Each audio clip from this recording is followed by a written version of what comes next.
My friend Tim walked in and he said, "Hey, do you want to run a Savage race?" I said, "Yes." "What's a Savage race?" And he said, "Don't worry about it, you'll be fine, let's do it."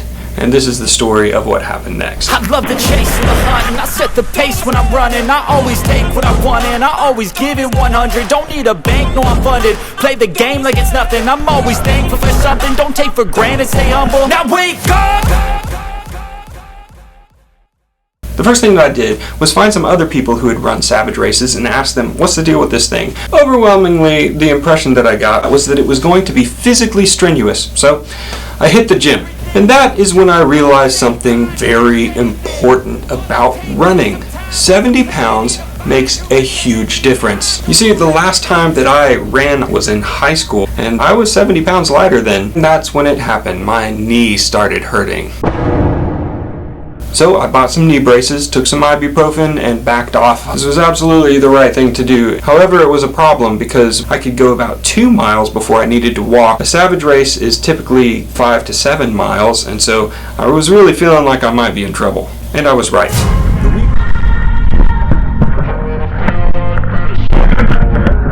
The week before the race, I decided to run 4 miles with a group of friends, all of which who were running this race with me.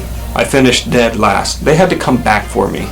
And the worst part was that my knee hurt for days afterward. I decided to give myself some grace, just go out there and have some fun, and if I needed to walk, I would walk. So me and my friends loaded into a van and drove down to Dallas, Georgia. There was this like tangible energy and excitement.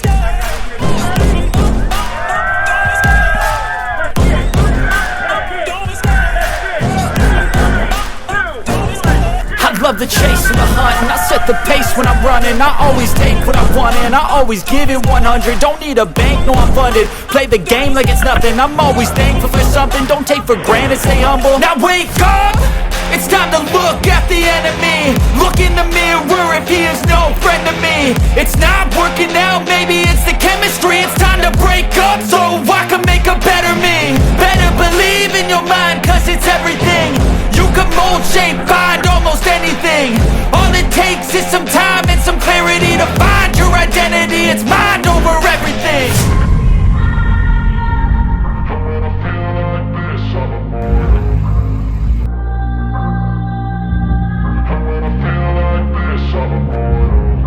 Despite the knee pain, I was actually able to push through and make it to the end of the race. The most difficult thing about a Savage race or a mud run or a barbarian challenge or a Spartan race is you really don't know what it's like until you've actually done it. And then when you try to explain it to other people later, it never comes out clear. But the overwhelming sense of camaraderie was absolutely incredible. When I crossed that finish line and I joined my friends and I impatiently waited for the ibuprofen to kick in, I realized that it didn't really matter what my time was. It mattered that I finished the race. And now I was part of a club. And the only thing you have to do in order to be a person who has run a Savage race is to run a Savage race. And what I've found in the months since this race is that it's like a secret club. It's full of all of these people who have run races just like this before. And the reason we love it is because you can't really explain it to anybody who hasn't run one. I mean, why would anybody put themselves through borderline torture-like obstacles willingly? Can you imagine if the type of stuff that you had to do on a race like that was part of your normal job? Oh, what do you do for a living? Oh, nothing much. I just dunk myself in ice-cold, muddy water all day for no reason. I guess my point is that very few of the obstacles are actually fun unless you're doing it as part of a competition, unless you're doing it as part of a challenge. If they happen to you, then they wouldn't be fun. And so I began to imagine what it would be like if I adopted some of the things that I've learned into my life. How would it change my relationships, especially inside the church? Now, I'm a worship leader, and so my job is essentially to give people the opportunity to have a moment to connect with God. And that is inherently a thing that you can only just experience. So when I think about how a Savage race creates that subculture of people who have experienced something common, I really like that, and I really want that for my church. And for you, I think that might mean that you carry something specific and unique and an indefinable quality that is specific to you and no one else on this planet. it's worthwhile to figure out what that is and see if you can use it for good in this life. I'm now dedicated to this concept that I'm going to walk life with people, the good, the bad, and the ugly.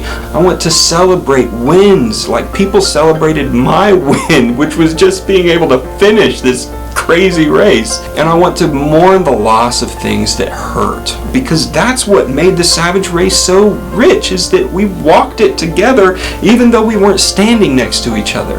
I can't wait to run another Savage Race. I'm really looking forward to my next one, and I'm hoping that my body will hold together. But the reason that I'm most excited to do it is because it's another taste of that community and camaraderie that I so love. I know that I desperately need that in my life, and if you need that in yours too, then you should stick around.